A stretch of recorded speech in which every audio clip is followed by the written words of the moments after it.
സുഹൃത്തുക്കളെ എല്ലാവർക്കും നമ്മുടെ പുതിയ സ്വാഗതം. ഞാൻ കഴിഞ്ഞ ദിവസം വിനായകനെ ഒരു ഇന്റർവ്യൂവിന് വിളിച്ചിരുത്തി അപമാനിച്ചു എന്ന് പറഞ്ഞുകൊണ്ടൊരു വീഡിയോ ഇടുകയും ആ വീഡിയോയുടെ അവസാന സമയത്തേക്ക് ഞാനൊരു കാര്യം നിങ്ങളുടെ അടുത്ത് പറഞ്ഞിട്ടാണ് ആ വീഡിയോ അവസാനിപ്പിച്ചത്. എന്തെന്ന് വെച്ച് കഴിഞ്ഞാൽ മമ്മൂക്ക എന്ന് പറയുന്ന ഒരു കലാകാരനെ അല്ലെങ്കിൽ ആ മമ്മൂക്ക എന്ന് പറയുന്ന ഒരു മനുഷ്യന് ഒരു രോഗം, അതായത് ക്യാൻസർ എന്ന് പറയുന്ന ഒരു രോഗം മമ്മൂക്കയെ ബാധിക്കുകയും മമ്മൂക്ക അതിന് ചികിത്സയ്ക്ക് പിന്നാലെ അല്ലെങ്കിൽ അതിൻ്റെ ചികിത്സയ്ക്കായിട്ട് കേരളത്തിന് പുറത്തേക്ക് പോവുകയും പിന്നീട് നീണ്ട 8 മാസങ്ങൾക്ക് ശേഷമാണ് അദ്ദേഹത്തിനെ നമ്മളൊന്ന് ആക്റ്റീവായിട്ട് സോഷ്യൽ മീഡിയയിലും എല്ലാ ഇടങ്ങളിലും കാണുന്നത്. അപ്പോൾ അതുവരെ മമ്മൂക്ക ഒരു 8 മാസത്തോളം ഒരു കാലഘട്ടത്തിലായിരുന്നു, അല്ലെങ്കിൽ വിശ്രമ വേളകളിലായിരുന്നു. അപ്പോൾ അങ്ങനെയുള്ള സമയങ്ങളിൽ ഇക്ക ഭക്തൻസ് എന്ന് പറഞ്ഞുകൊണ്ടും അല്ലെങ്കിൽ ഏട്ടൻ ഫാൻസ് എന്നും പറഞ്ഞുകൊണ്ട് പല ആളുകളും രംഗത്തേക്ക് വരുന്നതൊക്കെ നമ്മൾ കണ്ടതാണ്. ഇക്ക ഭക്തൻസ് എന്ന് പറയുന്ന ആളുകൾ മമ്മൂക്കയുടെ ആരാധകരാണല്ലോ, നമുക്കറിയാം. അപ്പോൾ ഏട്ടൻ ഫാൻസ് എന്ന് പറയുന്ന ലാലേട്ടനെ സ്നേഹിക്കുന്ന എന്ന് പറയുന്ന കുറച്ച് അന്ധമായിട്ട് വിശ്വസിക്കുന്ന കുറച്ച് ആളുകളൊക്കെ ഉണ്ട്. അതായത് മോഹൻലാലിനും മമ്മൂട്ടിക്കും ഇല്ലാത്ത വിഷയങ്ങൾ ഇവന്മാർക്ക് തമ്മിൽ. അപ്പോൾ യുവമാർ തമ്മിൽ എന്തൊക്കെയാ പറയുന്നത്? ഒരു കാരണവശാലും മമ്മൂട്ടി എന്ന് പറയുന്ന ഒരാൾക്ക് തിരിച്ചു വരാൻ സാധിക്കത്തില്ല. കാരണം അയാൾക്ക് നല്ല പ്രായമുണ്ട്, ഒന്ന്. രണ്ട്, അയാൾക്ക് ക്യാൻസർ ആണ്. അയാളുടെ ക്യാൻസർ അയാളെ വലിയ രീതിയിൽ കാർന്ന് തിന്നുന്നുണ്ട്. അപ്പോൾ അതുകൊണ്ട് തന്നെയും ഇനി ഒരു തിരിച്ചുവരവ് അയാൾക്കുണ്ടാവില്ല. RIP മെഗാസ്റ്റാർ, RIP മമ്മൂട്ടി എന്ന് പറഞ്ഞുകൊണ്ടാണ് ഇട്ടിരിക്കുന്നത്. പിന്നെ പലരും ഇട്ടിരിക്കുന്ന കമൻറ്റുകൾ, മമ്മൂട്ടി ഒരു വർഷം കൂടി ഏറിപ്പോയാൽ പോകും, അതിനകത്ത് മമ്മൂട്ടി എന്ന് പറയുന്ന ഒരാൾ തീരും. പിന്നെ വേറെ ചിലർ ചോദിച്ചിരിക്കുന്നത് ഇനി മമ്മൂട്ടി ഉണ്ടോ, ജീവനോടെ ഉണ്ടോ എന്നൊക്കെയാണ് ചോദിച്ചിരിക്കുന്നത്. ഞാൻ എന്തായാലും ആ ചോദ്യങ്ങൾ നിങ്ങൾക്ക് മുൻപിലൊന്ന് കാണിക്കാം. നിങ്ങൾ ആ ചോദ്യങ്ങളൊന്ന് കണ്ടു നോക്കുക. കണ്ടില്ലേ? അക്ഷു അയ്യർ എന്ന് പറയുന്ന ഒരാൾ ഇട്ടിരിക്കുന്നതാണ്. പിതാവില്ലാതെ ജനിച്ചു പോയതിൻ്റെ വിഷമമായിരിക്കും, RIP മെഗാസ്റ്റാർ. വേറെ ആളൊരു കമൻറ്റ് ഇട്ടിട്ടുണ്ട്. അയാളുടെ പേര് NLV EDO അങ്ങനെ എന്തോ ആണ്.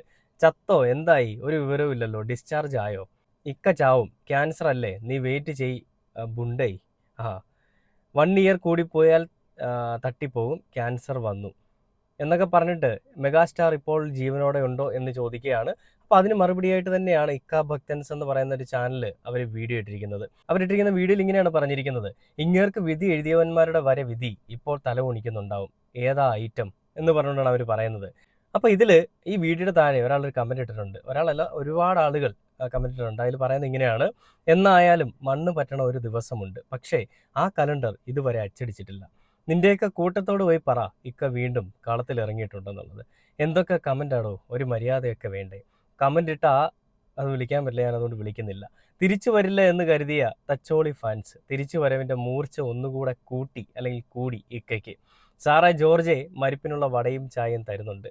താങ്കൾ അന്വേഷിക്കുന്ന കസ്റ്റമർ ഇപ്പോൾ നടനത്തിൻ്റെ തിരക്കിലാണ്. ഒരുപാട് പേരുടെ പ്രാർത്ഥനയുണ്ട് മക്കളെ. ഇതായിരിക്കും ഒരു പെർഫെക്റ്റ് കംബാക്ക്, അല്ലെങ്കിൽ മലയാളത്തിൻ്റെ മഹാനടൻ തിരികെ വരുന്നു എന്നൊക്കെ പറഞ്ഞുകൊണ്ട് ഒരുപാട് ആളുകളുടെ കമൻറ്റുകൾ ഞാൻ കണ്ടു.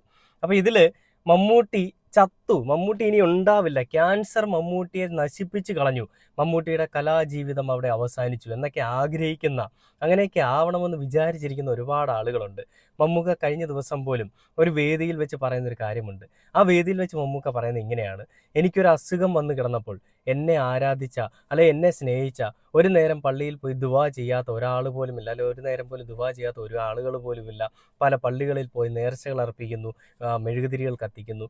ഏതൊരു മതവിഭാഗത്തിൽപ്പെട്ടവരാണെന്നുണ്ടെങ്കിലും എനിക്ക് വേണ്ടി പ്രാർത്ഥിക്കുന്നു. എന്നെപ്പറ്റി ഒരുപാട് ആളുകൾക്ക് ഒരുപാട് പരാതികളുണ്ട്. എനിക്ക് വലിയ തലക്കനമുള്ളവരാണ്, ഞാൻ വലിയ എന്താ പറയുക, അങ്ങനത്തെ ചിന്താഗതിയുള്ളൊരു മനുഷ്യനാണ്. അങ്ങനെ ഉണ്ടായിട്ട് പോലും എന്നെപ്പറ്റി എനിക്കൊരു അസുഖം വന്ന സമയത്ത് എല്ലാവരും ഓടിപ്പോയി എനിക്ക് വേണ്ടി പ്രാർത്ഥിച്ചല്ലോ എന്നാണ് മമ്മൂക്ക പറയുന്നത്. മമ്മൂക്ക പറയുന്നത് കേരളത്തിലെ ജനങ്ങളോടുള്ള സ്നേഹം കൊണ്ടാണ്. അവിടെ മമ്മൂക്ക ഈ കമന്റ് ഇടുന്ന നെഗറ്റീവ് ഓളികളെ, അല്ലെ കമന്റ് ഓളികളെ ഒന്നും വറിയിടാവുന്നില്ല, അതിനെപ്പറ്റി ഓർക്കുന്നു കൂടിയില്ല. അത് മമ്മൂക്ക എന്ന് മാത്രമല്ല, നമ്മൾ ആരും ഇവന്മാരെ പറ്റി വറിയിടാവുന്നില്ല. ഇവൻ്റെയൊക്കെ വീട്ടിലെ അച്ഛനും അമ്മയും പറഞ്ഞു കൊടുത്തൊരു സംസ്കാരം അതായിരിക്കാം, അതുകൊണ്ടായിരിക്കും ഇവന്മാരിങ്ങനെ പറയുന്നത്. ഞാൻ എന്തുകൊണ്ടാണ് ഈ ഒരു വീഡിയോ ഇപ്പം ചെയ്തതെന്ന് വെച്ച് കഴിഞ്ഞാൽ, അത് കേവലം ചെറിയൊരു കാര്യത്തിൽ നമുക്ക് ഒതുക്കി കളയാൻ പറ്റില്ല. കാരണം മമ്മൂട്ടി ഒരു മനുഷ്യൻ, മമ്മൂട്ടിയെ മാറ്റി നിർത്താം, ഏതൊരു മനുഷ്യനാണെന്നുണ്ടെങ്കിലും അയാളുടെ ജീവിതത്തിൽ പല അസുഖങ്ങളും അയാളുടെ ശരീരത്തിൽ അല്ലെ അയാൾക്ക് വരാം. ആ അസുഖങ്ങൾ വരുമ്പോൾ അവരെ കുഴിച്ചു മൂടുന്നൊരു സംസ്കാരം നമ്മൾ മുൻപേ കണ്ടിട്ടുണ്ട്, അല്ലേ? മലയാള സിനിമയിൽ പല ആളുകളും ജീവനോടെ ഇരിക്കെ തന്നെ, അല്ലെങ്കിൽ അവരൊക്കെ ആശുപത്രിയിൽ ഒരു പനി വന്ന ആശുപത്രിയിലേക്ക് പോകുമ്പോൾ തന്നെ ഇന്ന ആളുകൾ മരിച്ചു, കലാഭവൻ മണി മരിച്ചു എന്ന് കലാഭവൻ മണി മരിക്കുന്നതിന് മുൻപേ ഇട്ട ആളുകളൊക്കെ ഉണ്ട്. പിന്നെ മധുവിന് വയ്യാതായപ്പോൾ മധു മരിച്ചു എന്നൊക്കെ പറഞ്ഞുകൊണ്ട് ഒരു സമയത്ത് ഒരു ട്രെൻഡായിരുന്നു, ചില തന്തയില്ലാത്തവന്മാരുടെ ട്രെൻഡ് കേട്ടോ, നമുക്കല്ല, അങ്ങനെ ചെയ്യുന്നവന്മാരുടെ ട്രെൻഡ്. ഇവന്മാർ ഇന്ന ആളുകൾ ഈ സമയത്ത് മരിച്ചു. അപ്പോൾ അത് കാണുമ്പോൾ നമ്മൾ ആദ്യം വിചാരിക്കുന്ന ആൾ മരിച്ചു എന്നാണ്. പക്ഷേ ജീവിച്ചിരിക്കുന്ന ആളുടെ ആ സമയത്ത് ഉണ്ടാകുന്ന വിഷമം, തന്നെ ഒരുപാട് ആളുകൾ, തന്നെ സ്നേഹിക്കുന്ന ആളുകൾ ഇതുപോലെ എന്താ പറയുക, സ്റ്റോറി ഇടുന്നു, സ്റ്റാറ്റസ് ഇടുന്നു, RIP എന്ന് പറഞ്ഞിട്ട് ഇടുന്നു.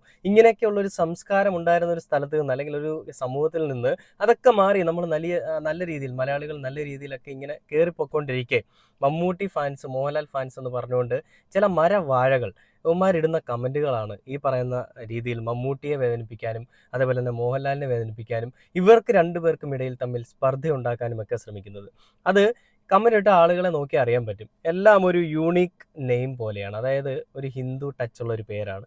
മമ്മൂട്ടി ആരാണ്? ഒരു മുസൽമാനാണ്. അപ്പോൾ അങ്ങനെ ഒരു മുസൽമാൻ്റെ ഒരു ജീവിതം അതിങ്ങനെ കയറി പോകുന്ന കാണുമ്പോൾ വേദന ഉണ്ടാവുന്ന ഹിന്ദുക്കളാണോ ഈ കമന്റ് ഇടുന്നതെന്ന് ചോദിച്ചു കഴിഞ്ഞാൽ ഏകദേശമൊക്കെ നമുക്കത് പറയാൻ പറ്റും.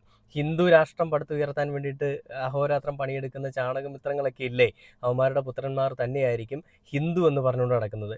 ഈ ഹിന്ദു മതം, ക്രിസ്ത്യാനി മതം, അല്ലെങ്കിൽ ഇങ്ങനെയുള്ള പല മതങ്ങളൊക്കെ ഉണ്ടല്ലോ, ഇതൊക്കെ ഒരു സമയത്ത് അവർക്കൊക്കെ ഒരു പ്രാർത്ഥിക്കാൻ അവരുടെ ദൈവം എന്നുള്ള രീതിയിൽ തരംതിരിച്ചതാണെന്നുണ്ടെങ്കിൽ ഇന്നത് ഒരു മുതലെടുപ്പിന് വേണ്ടിയിട്ടാണ് ഉപയോഗിക്കപ്പെടുന്നത്.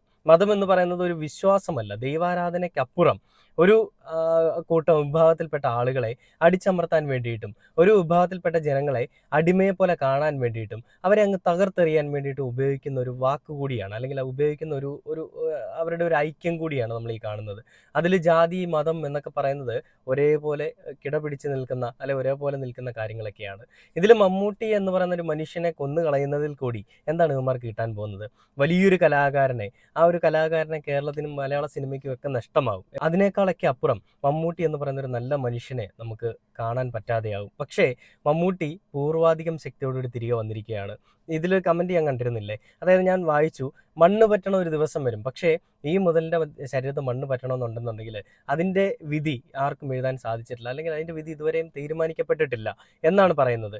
അപ്പോൾ അങ്ങനെയുള്ള ഒരു വിധി തീരുമാനിക്കപ്പെടാത്ത ഒരു മനുഷ്യൻ, മമ്മൂട്ടി തന്നെ പറയുന്നൊരു കാര്യമുണ്ട്, ഇനിയും തേച്ചാൽ ഇനിയും മിനുങ്ങുമെന്നുള്ളത്. മമ്മൂട്ടിക്ക് ഒരിക്കലും അടങ്ങാത്ത അഭിനിവേശം എന്തിനോടാണുള്ളത്? പണത്തിനോടാണോ? പെണ്ണിനോടാണോ?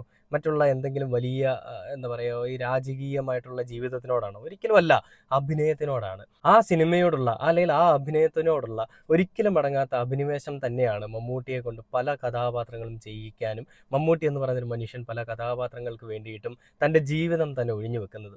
അത് മലയാള സിനിമയ്ക്ക് സംഭാവന ചെയ്യുന്നത് എന്താണ്? വലിയൊരു കാഴ്ചകളാണ്, അല്ലെങ്കിൽ കാഴ്ച അനുഭവമാണ്. പല കഥാപാത്രങ്ങളിൽ കൂടി, നെഗറ്റീവായാലും അല്ലെങ്കിൽ പോസിറ്റീവ് ആണെന്നുണ്ടെങ്കിലും ഏതൊരു രീതിയിലും തൻ്റെ ഒരു വലിയൊരു സ്റ്റാർഡം അത് മനസ്സിലാക്കിക്കൊണ്ട് തന്നെയും, അല്ലെങ്കിൽ ആ ഒരു സ്റ്റാർഡത്തിൽ നിന്നുകൊണ്ട് തന്നെയും ഏതൊരു കഥാപാത്രവും ഏറ്റെടുക്കാനായിട്ട് കാണിക്കുന്ന മനസ്സ്, പിന്നെ തൻ്റെ ഒപ്പം നിൽക്കുന്ന, തന്നോടൊപ്പം വളർന്നു വരുന്ന, തന്നെ വളർത്താനായിട്ട് സഹായിച്ചിട്ടുള്ള ആളുകളെ ചേർത്ത് പിടിക്കുന്ന ഒരു കരുതൽ, ഇതൊക്കെയാണ് മമ്മൂക്ക. ഇതാണ് മലയാളത്തിൻ്റെ സ്വന്തം വല്യേട്ടൻ. നമുക്കറിയാം വിനായകൻ്റെ വിഷയത്തിൽ, അല്ലെങ്കിൽ വിനായകൻ എന്ന് പറയുന്ന മനുഷ്യൻ ഒരുപാട് വിവാദങ്ങളുണ്ടായി.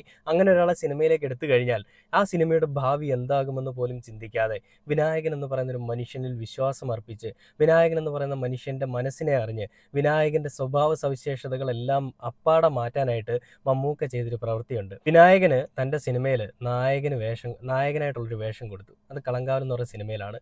രണ്ടുപേരും അങ്ങോട്ടും ഇങ്ങോട്ടും പരസ്പരം തട്ടിമുട്ടി നിൽക്കുന്ന ഒരു കഥാപാത്രമായിട്ട് തന്നെയായിരിക്കും കളങ്കാവലിൽ വിനായകനെ മമ്മൂട്ടി നമുക്ക് കാണാൻ സാധിക്കുക. മമ്മൂട്ടിയുടെ ആ ഒരു സ്നേഹം, അല്ലെങ്കിൽ ആ ഒരു കരുതൽ, ഇതൊക്കെ കൊണ്ട് തന്നെയാണ് മമ്മൂട്ടി എന്ന് പറയുന്ന ഒരു മനുഷ്യൻ്റെ ആയുസ്സിന് ഇതുവരെയും ഒന്നും സംഭവിക്കാതെ ആ ആയുസ്സിന് ഇപ്പോഴും ഒരു ലെങ്ത് കൂടിക്കൊണ്ടിരിക്കുന്നത്. അപ്പോൾ ഇങ്ങനെയുള്ളൊരു മലയാളത്തിൻ്റെ സ്വന്തം മമ്മൂക്കയെ മറ്റുള്ള ഏതോ അടിമകൾക്കുണ്ടായവന്മാർ പറയുന്നത് കേട്ടിട്ട് തള്ളിക്കളയാൻ നമുക്ക് സാധിക്കുമോ? ഒരിക്കലുമില്ല. മമ്മൂട്ടി ഇരിക്കുന്ന തട്ട്, മാരാരിരിക്കുന്ന തട്ട് താണിരിക്കുമെന്ന് മമ്മൂട്ടി പണ്ട് പറഞ്ഞതുപോലെ മമ്മൂട്ടി ഇരിക്കുന്ന തട്ട് നീയൊക്കെ എത്രയൊക്കെ ത്രാസിൽ ഏതൊക്കെ തുലാഭാരം നടത്താനായിട്ട് നോക്കിയാലും അത് താണ് തന്നെ ഇരിക്കും. അതിന് മുകളിലേക്ക് വെക്കാൻ നിനക്കൊക്കെ ധൈര്യമുണ്ടെന്നുണ്ടെങ്കിൽ വെക്കടാ ഇതിന് മുകളിൽ ഒരെണ്ണം എന്ന് ഞാൻ പ്രത്യേകിച്ച് പറഞ്ഞുകൊണ്ട് ഈ ഒരു വീഡിയോ അവസാനിക്കുകയാണ്.